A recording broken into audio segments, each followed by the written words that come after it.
Good day, ma'am. My name is Janice Gilyasa, a student of NORSU, and we are tasked to interview two individuals belonging to the earlier and younger generation of learners.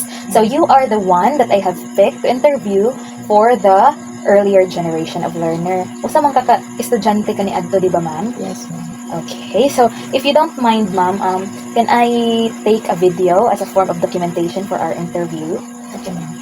Okay, so thank you so much for that confirmation. So, before we start, ma'am, I would like to ask kung unsa lang ang imuhang ganahan nga medium sa ato ang interview, mag-Binisaya ta or mag-English or Filipino?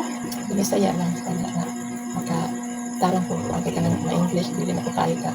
Dili na kayo wala na nabayad akong English. Okay, pwede na kayo, ma'am. Ayog kabalaka. So, since nakaila naman ka na ako, ma'am, so, karon, before ta mag-start sa ato ang mga questions, may I have this opportunity to get to know you.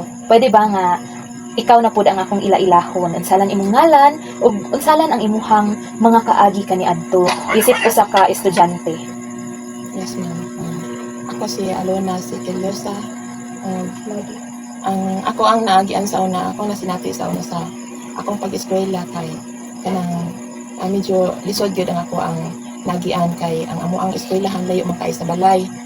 Dili gyud siya kanang kuan ba kan og kuan lang gyud nara gyud kung nara gyud budget ra gyud akong papamama sa una nga para ipamiliti mas maayod ang isakay pero kuan man lisod man gyud kay bisag sa among balon gani maglisod wala na gani may pang snack makabalon ra mi para paniud to nang ang ako ang gibuhat sa una kay layo man ang among eskwelahan ako na nga isulod sa ako ang isulod na ako plastic ang ako ang sapatos kay para nga madugay siyang maguba kay kung sapatos ko daan gikan sa balay nya buntod pa gutong amo ang agian mudulhog pa din naka pa mga 3 ka kilometro daw ikan sa balay kay mosaylo pa ko sa Changi nya kuan usa ko maabot dito sa eskwelahan sa San Francisco kay Thomas Magtalisay na nakabutang munang ako ana lang yung isulod og plastic kay maloy po ko sa akong papag mama nga magpalit na po ini maguba ay na lang ako ana lang isulod sa plastic para nga nadugay-dugay siyang maguba ang akong sapatos ay bani lisura gyud kayo sa una kay bisan gani ang amo ang pangsudan mo kuan pa si papa managat pa si papa gani usa ko makadalag balon para paniud to dali-dali pa og kuan dali-dali pagluto og pamahaw gikan sa dagat sa papa usa pa ko maka-eskwela. Nahimo ba ning babag, ma'am, nga ang mga kalisod sa kinabuhi sa pamilya para sa imuhang pag-eskwela? Nahimo ba ning babag sa una? Kaloy sa Diyos wala kina siya nahimong babakay ganahan man pud ko nga na ako'y makuha nga edukasyon sa akong kinabuhi kay lisod po kayo magdako lang ko magkinabuhi lang ko nga wala jud ko'y nahuman nga bisan na high school graduate may na lang po na ako jud ko'y kaalam po bisa gamay lang. That's good, ma'am, no? Kay bisag unsa pa kalisod ang kinabuhi ni padayon magyapon ka. Pwede nako mapangutana, ma'am, kung unsalan siguro ang imuhang nahuman nakahuman ba jud ka og eskwela kay sa kalisod sa imuhang mga naagian og sa imuhang pag-antos para lang maka-eskwela murag kuan na kayo siya kanang admirable na kayo siya, amazing kayo siya paminawon nga wala gid ka ni give up para lang makatungtong sa eskwelahan. Ako ano ko kanang choir man ko sa church sa IFI church sa una then naaman to yung mga Amerikano nga niadto dito sa church kay nangita sila mga estudyante nga ilahang pa eskwelahon nga pulo ra to mikabukan ni ang ilahang pili nga kuan gipatik og exam then usa ko sa nakapasar mao to nga sponsoran ni para maka-eskwela og high school ug nakahuman jud ko high school then naka-eskwela ko college 1 year lang kuan lang kanang nursing 1 year nursing aid graduate na ako. Wow, that's great to hear, ma'am, no, nga naka-graduate jud ay ka og college.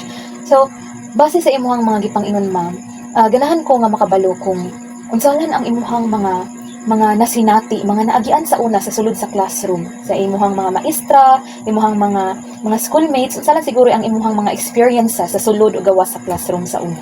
Ang akong experience sa una sa sulod sa classroom sa akong mga teachers, naka-experience ko nga na ay usahay malipay ko, na ay usahay makulbaan ko, na ay usahay maguol ko kay dili man parihatanan ang mga teachers o attitude na ay mga teachers nga kanang mosabot sa estudyante na ay mga teachers pud nga og masayop ang estudyante kanang murag sawayon ba sawayon sa teachers na kay teacher nga mayong bugo ug maka kuan mi kanang naa sila question nga dili na mo matubag Ang naming bugo, isang ako naka-experience pa na ako sa akong kagalingon nga hingalan ko bugo kay nasayop ko kag tubag and na ako'y time pod nga kanang excited jud ko kaayong tubag kay nakabalo gyud ko sa unsay answer unya kay bisag unsa na akong isa sa akong kamot naglagot na ko dili ko tudloon hinuon unya dili ko mo isa dili hinuon ko dili ko mo isa ako no tudloon nga dili na nung kabalo sa na ko pagkuan unsa na ko pag-answer di mag-uon na ko kay katuuban mo gitawag di wala na koy point ganahan kog na koy point nga kana maka-participate ba ko nya kay usa man na nga maglibo ko kung unsay na ubang mga maestra kay mga maestra nga kana mo taas og maestra kamot kay dili noon pa ko ano dili noon tawagon. Bitaw. Mao gyud bitaw na usahay ma'am no. So base sa imuhang nahisgutan ma'am, unsalan ang mga pamaagi dai nila sa una ma'am sa sulod sa classroom? Unsalan ang mga pamaagi sa pagtudlo sa mga maestra sa una? Or naa ba sila'y kanang nakadungog ko ma'am nga naa kuno mo'y mga punishment sa una nga karon wala na?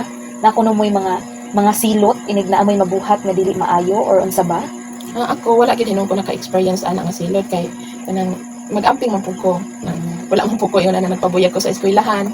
Ang ako lang mga classmate, lagi ko na para sa mga classmate, naka-experience ko sila yun nga ibulad sa init. O labi na ganang bisag nagklase na, nagsugod na klase niya tapos gyapon sila sa ground kasi pa dito suroy-suroy, si pag istoryahanay na pagkabalo nga pagka mo sulod, nagikipanisya na sila.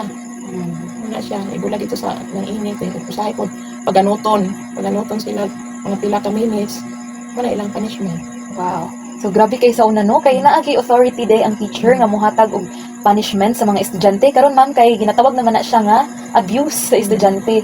So amazing pud kay dili ra pud mo reklamo sa una ma'am no sa inyong mga ginikanan okay ra pud nila. Kay mahal po rin ginikanan ng reklamo kasi kagbungo ng ilang mga anak. Mao karon ang ginikanan na mo ay mo reklamo og maestra. Sa una ang maestra mo ay mo reklamo sa ginikanan. So sa base sa amo ang nakatunan sa eskwelahan ma'am no kanang sa una sa inyohang eskwelahan kanang ang maestra ra ba ang nagsihi og naa sa atubangan siya ray mag-istorya siya lang ang halos tanan kanang usalan siguro ang inyohang mga makontribute sa sulod sa classroom like ang inyohang mga exams kumusta inyohang mga partisipasyon sa sulod sa eskwelahan.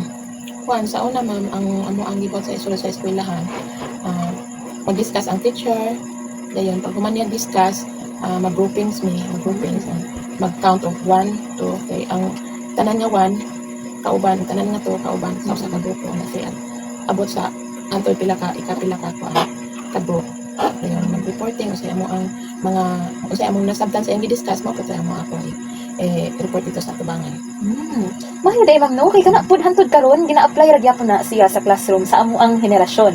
Hantod karon mao ra gyapon na ang ginagamit gyapon na siya namo nga pamaagi inig na ami mga group activity so naa gyud gyapon day siya sa una pa lang hantod karon applicable ra gyapon siya.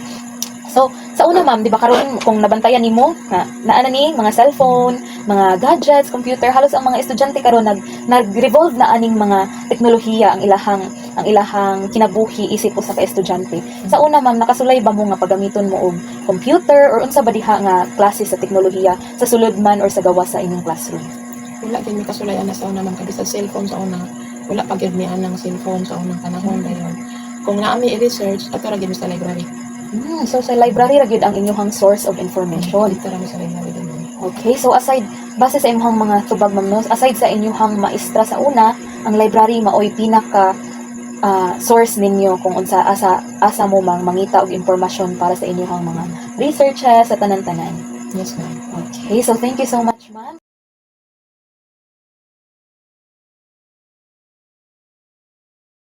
Good day, Miss. My name is Jana Sikilyasa, a student of Norsu from the College of Teacher Education, and we were tasked to have an interview with learners from the earlier generation and learners from the younger generation. And for the learner of younger generation, you are one of my lucky pick. So would you bear to mind with me and have this interview? Is that okay? That's okay. Okay, so thank you very much. So before we start, unsalan ang imuhang ganahan nato nga medium of communication during this interview? Bisaya, Filipino, or English? Bisaya. Okay, so mag-Bisaya ta. So, before we start, I would like to know you. Yes. My name is Chrislyn May Coronel, and I'm a student from Norso. Oh. Fourth year students right now. Yeah. That's great. So, wow, graduating student of Norsu from the Bachelor of Science in Hospitality Management. Wow, Bachelor of Science in Hospitality Management. So, I think that course is very interesting. Pwede ba nga kanang mo share ka sa imong mga experiences isip usa ka estudyante ana nga kurso?